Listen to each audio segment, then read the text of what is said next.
Hello friends, ఒక్కసారి ఊహించండి, మీరు ఒకరోజు మార్స్ గ్రహం మీద ఒంటరిగా చిక్కుకుపోతే ఎలా ఉంటుంది?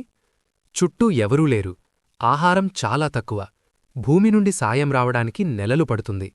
అలాంటి అసాధ్యమైన పరిస్థితిలో కూడా ఒక మనిషి తన తెలివితో ఎలా బ్రతికాడు? అదే మనం ఈరోజు చూడబోతున్న ది మార్షియన్ సినిమా కథ. కథ ప్రారంభంలో నాసా పంపిన ఒక స్పేస్ మిషన్ మార్స్ గ్రహం మీద పరిశోధనలు చేస్తోంది.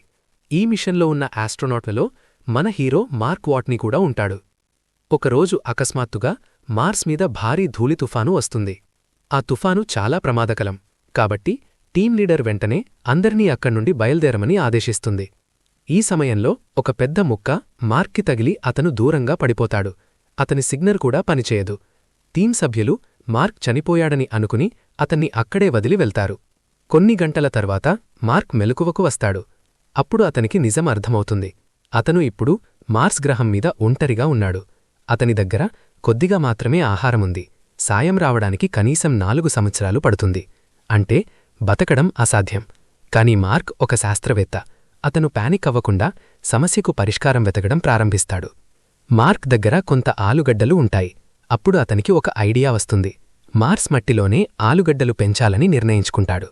అతను మార్స్ మట్టికి భూమి నుండి తీసుకువచ్చిన మట్టి కలిపి చిన్న ఫామ్ తయారుచేస్తాడు. నీరు కూడా లేకపోవడంతో అతను ఒక చిన్న సైన్స్ ట్రిక్ ఉపయోగించి నీటిని తయారుచేస్తాడు. ఇలా మార్స్ మీద మొదటిసారి ఒక మనిషి వ్యవసాయం ప్రారంభిస్తాడు. ఇంకొకవైపు భూమి మీద ఉన్న నాసా శాస్త్రవేత్తలు మార్స్ నుండి వచ్చిన కొన్ని చిత్రాలు చూస్తారు.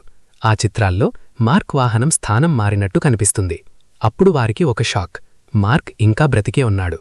తర్వాత నాసా అతనితో కమ్యూనికేషన్ చేయడానికి ప్రయత్నిస్తుంది. కొన్ని రోజుల తర్వాత వాళ్లు మార్క్తో సంప్రదించగలుగుతారు. మార్క్ను కాపాడడానికి నాసా ఒక పెద్ద ప్రణాళిక తయారుచేస్తుంది. ఒక కొత్త రాకెట్ పంపాలని నిర్ణయిస్తుంది. కాని ఆ రాకెట్ ప్రయోగం పూర్తిగా విఫలమవుతుంది. ఇప్పుడు నాసాకు చాలా పెద్ద సమస్య. సమయం కూడా చాలా తక్కువ. అప్పుడు మార్క్తో మొదట వచ్చిన టీం మరో రిస్కీ ప్లాన్ చేస్తారు. వాళ్లు తమ స్పేస్షిప్తో మార్స్ దగ్గరకు తిరిగి వెళ్లాలని నిర్ణయిస్తారు. చివరికి మార్క్ ఒక చిన్న వాహనంలో మార్స్ నుండి ఆకాశంలోకి వెళ్లాలి. అది చాలా ప్రమాదకరం. సరైన టైంలో స్పేస్షిప్ దగ్గరకు చేరాలి. చివరి సెకండ్స్లో మార్క్ అంతరిక్షంలో తేలిపోతాడు.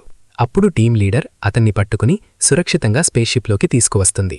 చివరికి మార్క్ విజయవంతంగా భూమికి తిరిగి వస్తాడు. ఈ సినిమా మనకు చెప్పే మెసేజ్ చాలా గొప్పది. ఎంత పెద్ద సమస్య వచ్చినా భయపడకుండా ఆలోచిస్తే దానికి పరిష్కారం ఉంటుంది. మన తెలివి, సహనం మనలను అసాధ్యమైన పరిస్థితుల్లో కూడా కాపాడగలవు. అదే ది మార్షియన్ సినిమా కథ.